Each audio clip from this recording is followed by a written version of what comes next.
Vous regardez Alban Solo, une chaîne dédiée aux jeux de société, de préférence Eurogame et experts, mais pas uniquement.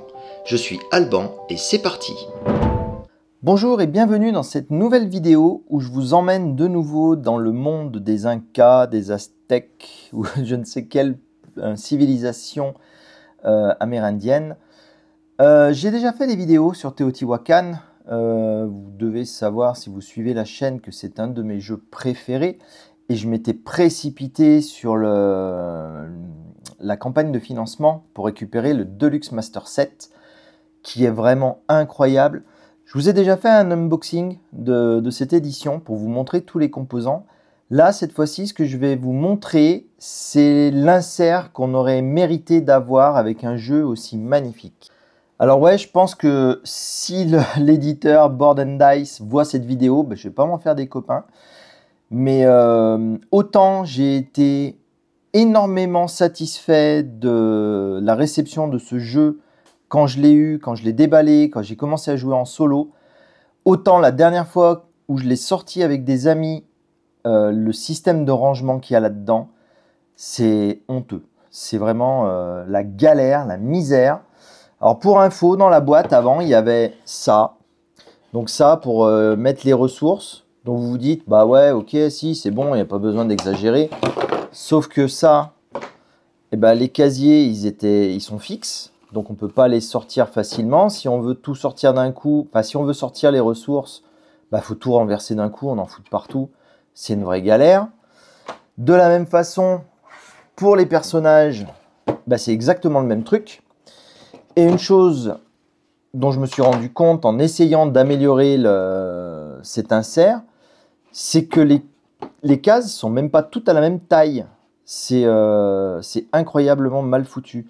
Donc quand vous jouez à 5 et qu'il faut sortir tous les jetons de là-dedans et que la seule solution c'est de tout renverser comme ça pour que tout se mélange, et franchement, il y a de l'abus. Surtout au prix où on paye ce genre de jeu. Donc ça m'avait un peu gonflé. Un autre truc qui était, pas terrible, mais bon, allez, mettons, celui-ci, il était presque acceptable. Là, on y mettait les tuiles de technologie. Et puis là, on pouvait y mettre des cartes ou Dieu sait quoi. Donc celui-ci, de bout d'insert, ok.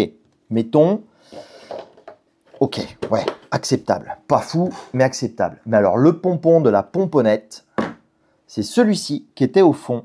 Donc vous verrez dans ma vidéo d'unboxing, c'est un vrai bazar là-dedans. On entasse les composants comme on peut. C'est la misère. Bref, c'est la grosse déception. D'autant plus que Board & Dice, ils n'ont rien trouvé de mieux que pour solutionner ce mécontentement, c'est de faire un partenariat avec Folded Space. Donc, Folded Space, pour ceux qui ne connaissent pas, ils sont spécialisés dans des inserts en carton plume et ils sont vachement bien leurs inserts. Ils font du très bon travail, sauf que pour les premières personnes qui ont participé à ce financement, donc qui ont aidé à faire sortir cette édition-là, on nous demandait de rajouter encore de l'argent pour pouvoir récupérer l'insert disponible. Accessoirement, vous verrez peut-être au moment de cette vidéo qu'il y a une campagne en cours pour acheter une réédition de ce jeu-là. Ils en refont un tirage. Et ils proposent dans les add-ons cet insert. Donc, un conseil, si vous voulez ce jeu qui est magnifique et que vous voulez tenter l'aventure du financement participatif, prenez la boîte et soit vous avez une imprimante 3D et vous faites comme j'ai fait, soit il faut que vous preniez tout de suite le Folded Space. Ça va vous rajouter, je sais plus, 20 ou 30 € de plus au jeu. Mais bon, à ce niveau-là, on n'arrive plus à ça après. Mais ne gardez pas l'insert de base. C'est vraiment... c'est un scandale, ma bonne dame. Enfin voilà, je parle et vous avez peut-être envie de voir ce fameux insert. Alors par contre, la boîte, vu qu'elle est hyper haute, elle est hyper dure à ouvrir. Donc ça, on va la mettre de côté. J'en ai pas besoin. Alors j'ai quand même gardé ce truc en plastique qui était à l'origine sur la boîte double.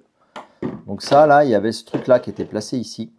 Je l'ai gardé parce que la boîte que j'ai, l'insert que j'ai fait, n'arrive pas tout à fait en haut de la boîte. Et quand on rajoute ce couvercle à l'envers, ça maintient tout le matériel ici. Donc ça, c'est très très cool. Donc, Ah oui, accessoirement, je vous mets le lien, bien sûr, vers l'insert en question, enfin, vers les deux inserts, parce que vous allez voir, j'ai fait un petit mix. Donc sans surprise, je passe rapidement sur la tonne de documentation qu'on a dans ce jeu. Hein. Si vous voulez voir les composants en détail, vous aurez le lien vers le unboxing que j'avais déjà fait. Donc un premier truc que j'ai trouvé vraiment génial, c'est juste ce petit composant-là, cette petite pièce d'impression qui permet de stocker les plateaux. C'était tout bête, ça, à faire. Moi, je ne comprends pas qu'en financement participatif sur un jeu aussi joli, les gars s'embêtent à faire une big box et ne pensent pas à mettre un truc aussi bête que ce tout petit machin-là qui va maintenir de chaque côté les petits plateaux de configuration aléatoire. Ça, c'est vraiment dommage. En tout cas, moi, maintenant, mes plateaux sont bien tenus. Accessoirement, ce truc-là, je ne sais pas si vous verrez bien, mais il y a une encoche là. Du coup, il se met comme ça et il prend dans l'encoche le petit plateau pour pas qu'il se balade dans tous les sens, qu'il aille s'abîmer. Ça, c'est vraiment chouette. Chouette de ces chouettes. Donc, voilà pour la première partie. Donc ça, je l'ai piqué dans un insert, ce machin-là, qui n'est pas l'insert principal que j'ai imprimé. Je vous mettrai le lien de celui-ci, indépendamment de celui que vous allez découvrir sous les plateaux dans pas longtemps. Donc de nouveau, je vous passe les différents plateaux. Hein. Si vous voulez les voir, vous irez voir ma vidéo d'unboxing. Ce n'est pas le sujet de cette vidéo-ci. Et donc voilà, nous arrivons sur le vif du sujet. Je vais peut-être même débarrasser tout ça pour que vous ayez un maximum de champ de vision sur ce qui a été imprimé en 3D. Parce que c'est vraiment trop bien qu'il y ait des gens, des designers 3D qui aient un tel niveau de compétence. Et c'est un tel gâchis que les industriels n'usent pas de ces compétences. Mais bon, c'est un autre sujet. Du coup, on va retrouver ce gros paquet d'inserts. Je vais peut-être un peu galérer. Je suis un peu bas par rapport à la boîte. Elle est vachement haute pour moi. Du coup, je vais vous sortir déjà les deux petits machins là. Hop. Dans lequel on peut mettre les sachets de tuiles plutôt que de les laisser en vrac n'importe comment. Donc les 4 sachets de tuiles sont tous bien rangés. Celui-ci, c'est un insert qui est un poil plus épais que les autres. Parce que il rentre les tuiles de temple. Donc du coup, ça prend vachement plus de place. Les ressources, ah bah, quelle surprise, les ressources, elles sont super accessibles. Et puis en plus, quand on joue à 5, eh ben, on peut mettre une boîte à chaque coin de la table. C'est quand même plus pratique, non? Donc voilà, une jolie petite boîte pour stocker toutes nos ressources bien proprement. Ensuite, on a ce truc-là qui va être dédié à tout ce qui est... Je vais être gêné en fait, elle prend trop de place cette boîte. Donc je vais avoir tous les prêtres qui sont pour le jeu à plusieurs, ou pour les humains en tout cas. Donc tous les différents prêtres vont être stockés ici. Et en faisant cet insert, j'ai découvert... Donc j'ai pas encore joué à tous les modes de jeu disponibles. Et j'ai découvert qu'il y avait des prêtres exprès pour le solo. Et vous allez voir, les pièces pour le solo ont un insert à eux. Donc on a encore des tuiles ici qui vont se rentrer parfaitement là-dedans. On a un petit endroit pour ranger les cartes qui servent au démarrage et la configuration de la partie. On a un autre emplacement pour savoir où on va mettre les différents dés neutres. Et encore un emplacement pour faire les trucs avec le soleil que je n'ai pas encore essayé. J'ai hâte. J'ai pas assez de temps dans mes journées, c'est horrible. J'ai pas le temps de faire tous mes jeux, c'est pas juste. Donc voilà, il y a tout ça là qui rentre super bien là-dedans. Tout beau, tout propre. Alors on va le laisser par ici. Et ensuite, on a la petite boîte pour le jeu en solo. Et donc, tous les composants solo sont stockés dans ce petit élément-là. Donc, il y a tous les prêtres et prêtresses du Teotibot. Ça, c'est très cool. Et on a tous les jetons qui définissent les actions de l'automa. Alors, j'ai un peu tout mis ça en vrac parce que je voulais valider rapidement cet insert. Et c'est parfaitement validé. Il y a les temples variables aussi pour certains modules de l'automa. Donc voilà, on a juste ce petit boîtier-là dans lequel on va retrouver absolument tout ce dont on a besoin pour jouer tout seul. Ça, c'est tip top. Ensuite, là, on va aussi pouvoir ranger les choses correctement. Donc on a un endroit, hop là, pour ranger les tuiles de recherche, d'amélioration. Donc toutes les tuiles en bois. Donc rappelez-vous, ça allait dans un des inserts, je ne sais plus si je l'ai sous la main, c'est celui que je vous ai dit qui n'était pas trop pire. Donc il fallait mélanger ces tuiles-là en bois avec ces tuiles-là en carton. Là, les tuiles en bois sont d'un côté, là on a les tuiles pour la première case, les actions de blocage sur la première case.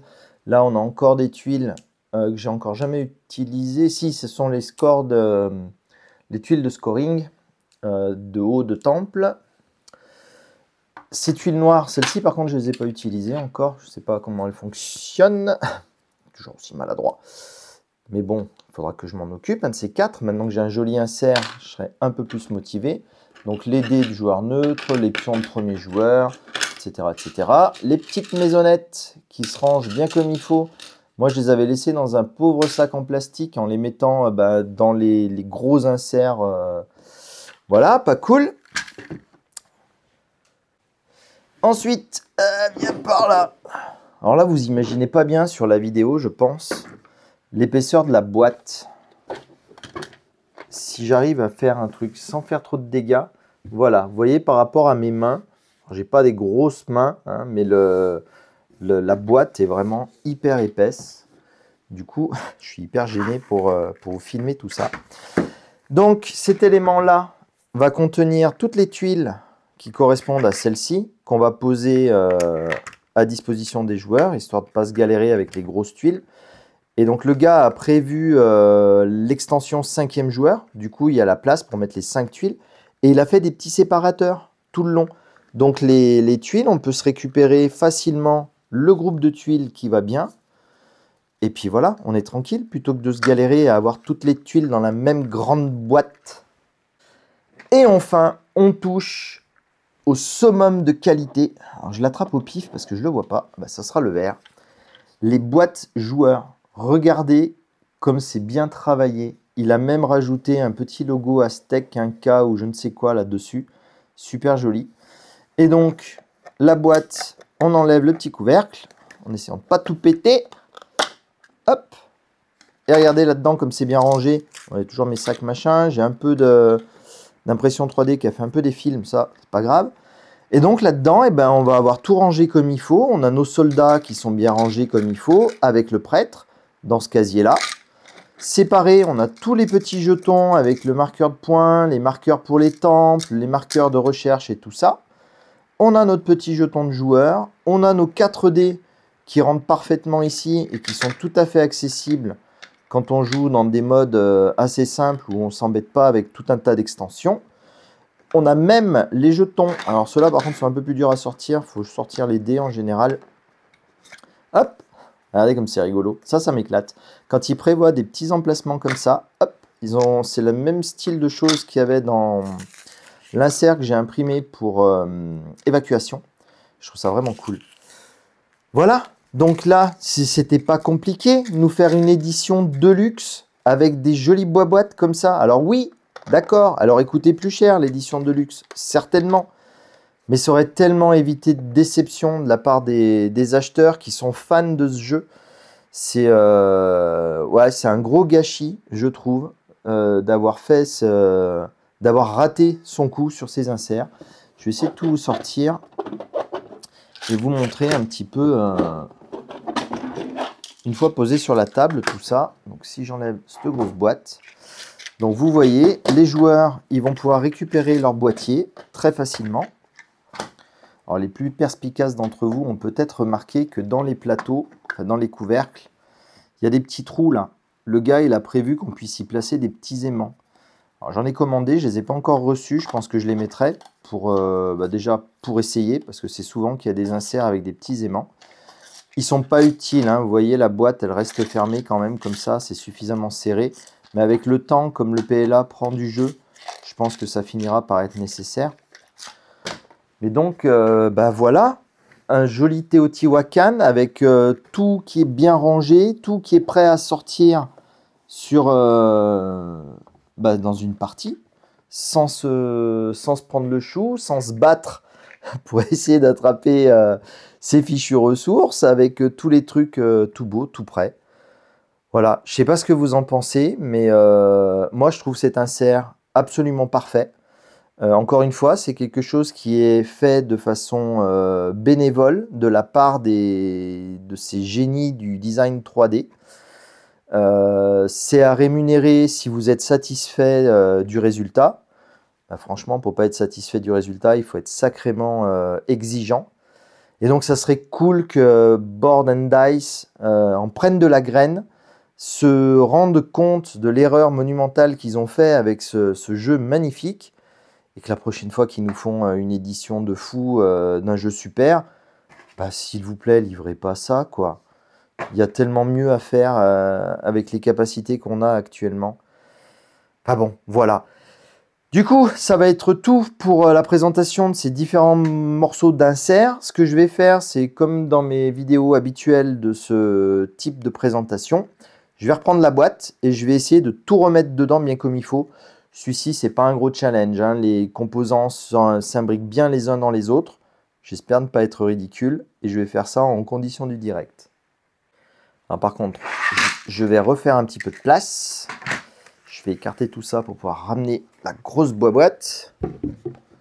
Si je la ramène sous mon nez, vous ne verrez plus rien, bien sûr. Ouais, je m'y suis encore pris comme un manche parce que j'ai les bras trop petits. Hop, allez, je vous ramène la grosse boîte au milieu de la scène. Donc, bah, on commence par un truc super facile, hein, les boîtes joueurs. Vous l'avez remarqué, hein, la petite fenêtre là, ça m'a éclaté direct quand j'ai vu ça. Et le gars a fait une variante de sa boîte. On peut l'imprimer en tout plat si on n'aime pas avoir le petit dessin là. Bon, c'est triste de ne pas avoir le petit dessin, ça ne mange pas de pain de le faire, enfin, je pense pas. J'y connais pas grand chose en imprimante 3D, hein, pour être très honnête. Je débute très largement, je m'amuse beaucoup à faire des impressions 3D comme vous pouvez le constater. Je suis hyper satisfait des différents résultats. Hein, j'ai perdu un boîtier, c'est celui-là. Et donc je ne sais pas si c'est plus ou moins bien d'imprimer ce dessin sur les boîtes, mais c'est tellement joli, puis ça rajoute tellement de finition, c'est cool. Donc là, il faut d'abord mettre les ressources. Hop. Ah oui, une chose que j'ai failli oublier de vous dire. Si vous êtes intéressé par imprimer cet insert, il y a un commentaire qui a été fait. Eh ben alors là, je ne vais pas y arriver à le remettre, vous voyez. Ils ne sont pas tout à fait carrés, j'ai l'impression. Hop, voilà. Il y a un commentaire qui a été fait vis-à-vis de ces boîtes, les petites boîtes. Je vous conseille de suivre ce commentaire. Le gars indique que l'auteur de l'insert a été un peu trop généreux sur la hauteur de ces boîtes. Je crois qu'il les a prévues à 47 mm. Et donc ce gars-là proposait de l'imprimer à 46,2 ou quelque chose comme ça. Je vous le dis de tête, hein, je ne suis pas très sûr. Je mettrai en description les infos supplémentaires. C'est mieux que de l'avoir imprimé un poil plus petit. Parce que comme ça arrive pile poil à la hauteur du reste. Vous voyez, quand je vais rajouter la grosse boîte, hop, là on est vraiment à fleur. Donc vos plateaux seront posés bien à plat dessus, donc il n'y aura pas d'embrouille. Alors que si vous imprimez le fichier directement tel qu'il est fourni, vous allez être un chouille trop haut. Et du coup, ben, vos plateaux ils vont pas s'appliquer bien correctement. Vous voyez avec quelle vitesse on peut ranger son jeu à la fin d'une partie. J'ai mis tellement longtemps à la ranger, la partie à 5 joueurs. Je vous jure, j'avais les nerfs. J'avais passé un super bon moment avec les copains à jouer à 5. Et après, ce bazar à ranger, tellement frustrant. Bon, ils m'ont aidé, hein, les copains, à le ranger, mais ouais, c'était trop relou. Donc là, vous voyez à quel point c'est efficace. Alors, un truc que je fais, par contre, j'aurais voulu mettre une plaque de protection là-dessus pour pas rayer les plateaux que je vais y mettre dessus s'ils bougent. Bah, du coup, je mets ceci de plateau avec ce dessin. Bon, on le voit pas souvent, le dessin, donc si je le raye un petit peu, bah, ma foi, ça m'ennuierait, certes, mais ce serait pas dramatique. Par contre, j'arrive pas à rentrer parce qu'il rentre pas dans ce sens, c'est vrai. La boîte, elle, n'est pas carrée. Elle a l'air carrée, mais elle n'est pas carrée. Donc ça, il faut faire attention dans quel sens on les met. On rajoute ce gros bidule par-dessus. J'attrape les autres plateaux. Hop. Du coup, on fait revenir tout ce petit monde par là. Je reprends ce truc magique. Ça, là, j'ai beaucoup aimé l'idée aussi. J'ai pas imprimé l'insert fait par ce gars parce que c'était trop tard. J'avais déjà imprimé l'autre. Mais quand j'ai vu ce truc-là, je dis ah ouais, ça c'est pas mal. Et puis j'ai suffisamment de place dans ma boîte. A priori, je peux le rentrer aussi. Hop, regardez comme c'est joli tout ça. On prend toutes nos notices, on les met là. Il ne me reste plus qu'à mettre ce truc-là pour pas que ça bouge. Ah bah cette fois-ci, ça rentre un peu moins bien. Vous voyez, ça bosselle un peu de ce côté. C'est peut-être dû à un plateau que j'aurais dû mettre plutôt de ce côté. Voilà. Là, on va être bien. Là, c'est mieux, beaucoup mieux. Alors ce truc-là, bah, je ne sais pas ce que je vais en faire. Ça me fait mal au ventre de le jeter. Mais là, au moins, mon jeu est parfaitement rangé et parfaitement exploitable. Dès que j'ai envie de faire une partie, ça va aller super vite pour la mise en place. Voilà. En tout cas, si vous êtes intéressé, je vous conseille vivement d'imprimer cet insert ou alors de vous renseigner sur l'insert du Folded Space qu'ils fournissent pour la campagne actuelle. Et si vous avez ma version, ben, je pense que l'impression 3D, ça va être la seule solution pour vous. Ou alors participer de nouveau à cette campagne de financement. C'est un peu triste quand même. Voilà, du coup, ça sera tout pour aujourd'hui. N'hésitez pas à me dire ce que vous pensiez, enfin ce que vous pensez du vieil insert. Si jamais, bah, je suis peut-être moi qui suis trop exigeant et que j'ai pas trouvé l'utilité de ce truc. Dites-moi ce que vous pensez de l'insert actuel là que j'ai mis maintenant, le joli, le vrai, l'unique en 3D. Et puis si vous aimez ce genre de vidéo, bah, continuez à me le faire savoir. Il me semble qu'elles ont reçu un accueil plutôt favorable. Moi, je m'amuse beaucoup avec ces inserts et ça me plaît vraiment de les partager avec vous. Voilà, ça sera tout pour aujourd'hui. En attendant la prochaine fois, bah, continuez à bien vous porter, à jouer en solo ou à plusieurs. Et puis je vous dis à la prochaine. Salut!